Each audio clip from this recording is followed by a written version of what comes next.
Hello, and welcome to another edition of the Wright Experience. I'm Dr. William T. Wright Jr., the founder and host of this show. I am absolutely thrilled and pleased to be presenting the 111th episode of this show tonight. We began this work back in February of 2021, and we're excited about the direction in which this podcast continues to head. Tonight, we are, of course, beginning to celebrate Black History Month, but in addition to that, we are continuing our author series. We've titled this segment of guests that we're presenting our author series. As you know, if you've been keeping up with us, the last couple of presenters have been authors, and we're going to continue that tonight. My guest tonight is Mrs. Adia Middleton-James. Adia is a dedicated middle school teacher, passionate wife, and nurturing mother of 3 sons. She's committed to fostering a love for literature and language arts in her students while balancing the joys of family life. With a deep-rooted belief in the power of education and mentorship, Adia actively engages in community service and serves as a mentor to young girls, guiding them on their educational and personal journeys. Beyond her role in education and family, she finds inspiration and balance through her interests in kickboxing and photography. She thrives on the energy and discipline of kickboxing, finding both physical and mental strength in the practice.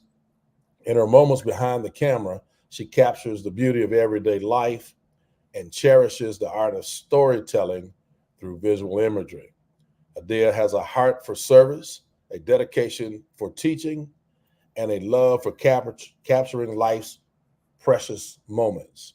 Adia received her Bachelor of Science degree from Virginia Union University, and we are indeed pleased to have her on the Wright Experience tonight. So at this time, I'd like to welcome to the Wright Experience, Adia Middleton-James.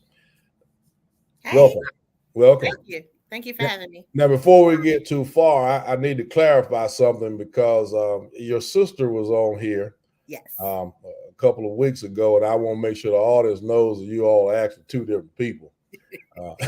Anyway, you've heard that 1,000 times in your life, haven't you? Yes, indeed. Absolutely. But welcome to the show, and we want to give you space and opportunity, first of all, to talk about what you're doing currently, and then we'll talk about this amazing book that you've written, and we'll learn about how that happened and everything. But talk to us about what you are currently doing. So currently, I'm a 6th grade English teacher in Richmond, Virginia. I'm also a mentor coordinator for an all-girls middle school group. We call ourselves Crowns, community recognizing our worthiness in self. Okay. I'm also about to start a master's program for my reading specialists. I think that's it for right now. Okay. It's a lot. So how many young ladies in the program roughly? I started off with 15. Right now I have 20, and my 8th graders are serving as peer mentors to my 6th graders. Very good, very good. And as we all know, children need mentors and folks that they can talk to, and I'm sure that they're being blessed from the benefit of having you serving that role. So talk to us a little bit about the book and what inspired you to write it, and tell us about it, and so forth and so on. This will be an opportunity for you to have a plug for your work. Okay. It's actually crazy, because as an English teacher, one of the things that I encourage my students to do is creative writing. Mm-hmm. And I was just talking about, how one day you could be an author, just trying to motivate my students. And one of them was like, well, have you written any books yourself? And I was like, well, actually I have. I just haven't published. I actually have wrote 3 books.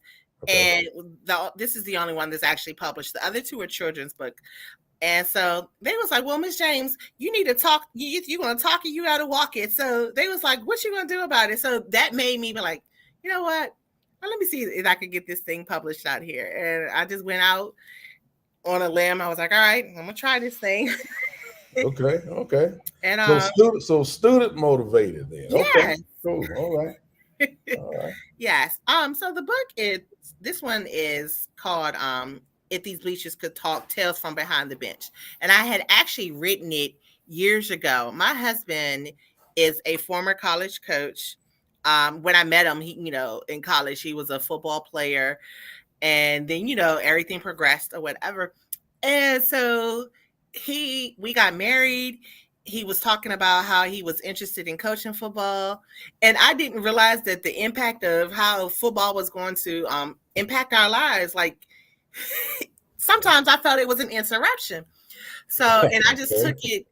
took it as I wrote it. I tell my students all the time that reading or that books are either windows, mirrors, or doors for us.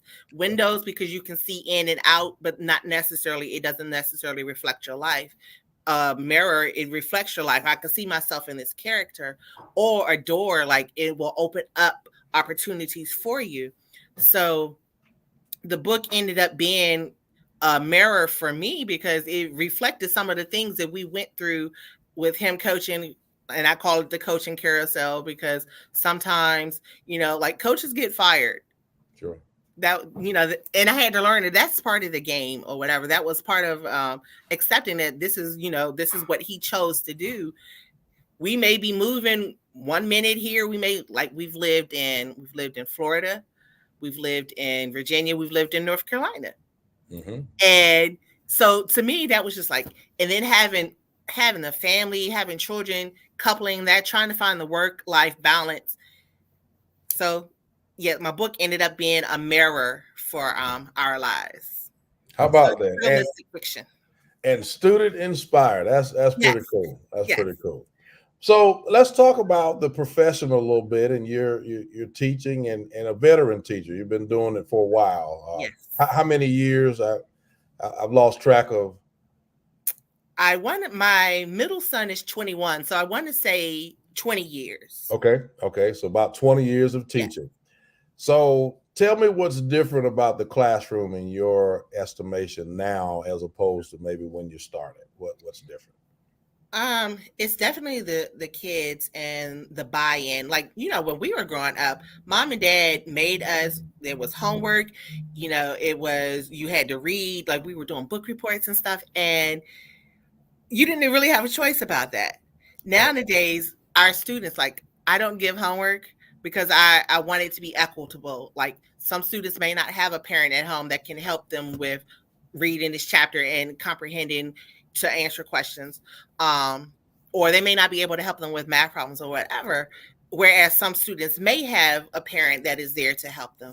So it definitely has changed the level of engagement that and the effort that you have to put into the classroom. Okay. What about the process of writing? You've talked to us about what led you and motivated you to write the book, but talk to us about that process. If someone is out there and they are thinking of writing a book, um, maybe got one in the head, or a couple written down already. Right. What advice would you give them, and what is the process of getting it to publishing like? So talk to us about that. So the process for me, like it started off almost like a journal, Okay. and then I started developing characters, and they were based on, like I said, they were based on our own lives. And then I had put it to the side. I went on, was like, I'm not doing this, and then I came back to it. So my process, like everybody obviously would have a different process or whatever. It started off as just me getting down some thoughts, and then a storyline just popped together. Right. Okay. Now and then the process of getting it to selecting a publisher and all of that. How did that work? So I had looked into all the different self-publishing options that were out there. Okay. And I went on Amazon. I saw something. I was like, oh, I could just put it on Amazon. And so I just uploaded my book to Amazon, and then I made sure that everything was edited. So I didn't go through like a regular publisher. I just went straight through Amazon, uploaded it. Okay, okay. So that is an option, and maybe a lot of people don't know that you don't necessarily have to use a publishing company, Right. that you can actually do it through Amazon. Okay. Right. So readers that are interested in the book and in its content, how do they go about getting it? Talk to us about that. So the book it's still listed on Amazon, and Okay. actually I have a copy right here. Okay. All right. Okay. All right. Okay. There you go. We got it. All right. Very good. And so so they can get it on Amazon. Is that Yes. right? Now, what is the publishing date of it? When was it released? It's been a September minute. September 17th, 2021. 21. Okay. All right. All right. So right in the midst of COVID. So Yeah. speaking of COVID, um, what do you see different about the day-to-day classroom post-COVID? If we're truly post-COVID, that could be another conversation for another day. Yeah. As opposed to pre-COVID, what's different, or is it different? It definitely is different. It's sometimes it's motivation, and like Mm-hmm. I don't want to call it learning loss, because during COVID we had to learn to teach them differently. That's right. And so I think that approach opened up our eyes, like, well, it doesn't have to be like, sometimes I think education is cookie cutter, or everyone thinks that education is cookie cutter, and it's not. Like, even through COVID, like one of my students was like, he wasn't turning in work, like he wasn't turning his camera on and all that stuff or whatever. And he had messaged me and he was like, "Do you have Instagram?" And I was like, "Yeah, but why?" And he was like, "Well, could you set up an English page?" So this same kid who wasn't participating in class at all of a sudden, because I set up the account, and I was like, okay, I'll set up an English page, like, because I always take pictures of some of the things that I do in class, blogging or whatever. And so when he said, "Can you set up the Instagram page?" I was like, okay, I guess. I set it up. He was messaging me his work. He was asking questions. Everything that I didn't get from him while we were virtual, I got from him on IG. Like, and I never thought about it like that. Like, some people, may not be as vocal or whatever, and everyone doesn't learn the same. That's one thing I have learned. Everyone doesn't learn the same or whatever. Yeah. With his participation, like his writing was amazing. Like, all this stuff I wasn't getting from him from traditional learning, I was getting from him from Instagram. And what you're really talking about is the teacher adapting to the learning styles or learning formats even. Right. And moving forward, we probably need to spend more time investigating how children learn, and then adapting our practices, if you will. Yes. And that's kind of what I hear you saying Yes. in that conversation.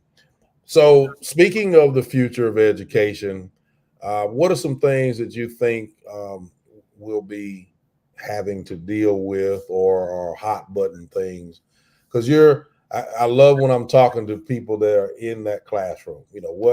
What do you see for the future? What are some things that we need to be looking out for? It's definitely the ability to adapt. Okay. AI, like my students are writing papers, and at first I was all against AI, like, well, that's cheating, that's plagiarizing. But we have to be able to adjust Okay. our level of thinking. We can't teach how we taught or how we were taught. We can't teach like that anymore, because kids aren't receptive to it. They're not motivated by it.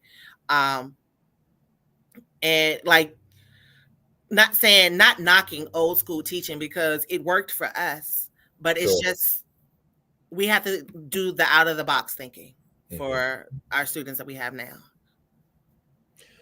Do you think that the majority of the decision makers for education understand that concept? Do you think that we understand that teaching is different? No. Okay. Like, all right. Even with our lawmakers, our our people that are in our central offices, sometimes I think that you're in these positions and you forgot what it was like in the classroom, and they're making laws and stuff that they don't always fit what's going on in the classroom. Sure, gotcha. So then, I absolutely agree. I'm carrying us somewhere. So then, how do we fix that? We got to spend time in the classrooms. Do we need to talk to teachers more and Yes, ask them definitely talk to us more. Okay, all right, okay. Like, stop making laws that impact us, and you haven't been in the classroom. Okay, all right. Absolutely, because we've got to do 21st century learning. We use that as a buzzword all the time, but we've got to actually do it, don't we? Very good. Right. Very good. So let's think about this for a minute. The ideal classroom. As a practicing teacher, what does the ideal classroom look like, in your opinion? So it's definitely voice and choice for the students. Instead of saying, "Oh, you need to read this book," no, let them decide the books that they're interested in. Like, my kids read comic books. My kids we do literary yoga, like flexible seating. Like, instead of just sitting at a desk all the time, I have wobble stools, I have yoga mats, I have cushions, whatever you want, whatever they feel comfortable. Right. So that way I know that I will have active participation. And I think that's key. Sometimes it's good to get away from the technology as well and go back to the paper and pencil method.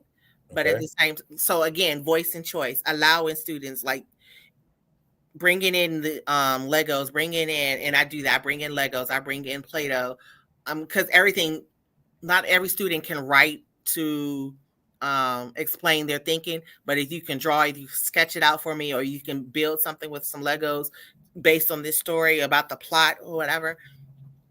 I just think the more flexible we are with our students, the more engaged they'll be. And flexibility, I haven't heard you mention anything about book banning, and we won't go into that because that'll be another half hour. Ban books in my room. But I didn't hear you talk about that. Okay. I didn't hear you talk about sitting and getting. What I heard you talk about is adapting to flexible learning styles and keeping learning creative and innovative. And there's an old 57-year-old guy that called that the 3 E's. It's got to be engaging. It's got to be full of exploratory measures, right? Right. You like that pretty good? Yeah. So for me, we've got to, as you said, and that's why I kind of pushed us in that direction. We've got to understand that it's not the 25 desks and nice, neat little 5-person rows anymore. That's not what the modern classroom looks like or should be about. Is that pretty accurate? Okay. Yes. So 6th grade, interesting grade, because it's right after elementary school. You got them in 6th grade. What do you think maybe is a misperception about working with 6th graders? A misperception. You think when they're coming in, like, that they've had laptops, like some teachers, ready to bring out the laptop already. And in elementary school, they probably didn't have, they had the one teacher that they were used to and not the 6 and 7 teachers. So then you have to, like, train them how to use, like, oh, let's do Google slides. So, you have to train them how to do that and walk them through that, because they most likely didn't do that in elementary school. Right. Absolutely. And just getting through that. And then in the 7th grade, or right about that time, then comes puberty. We won't talk about that either. But no.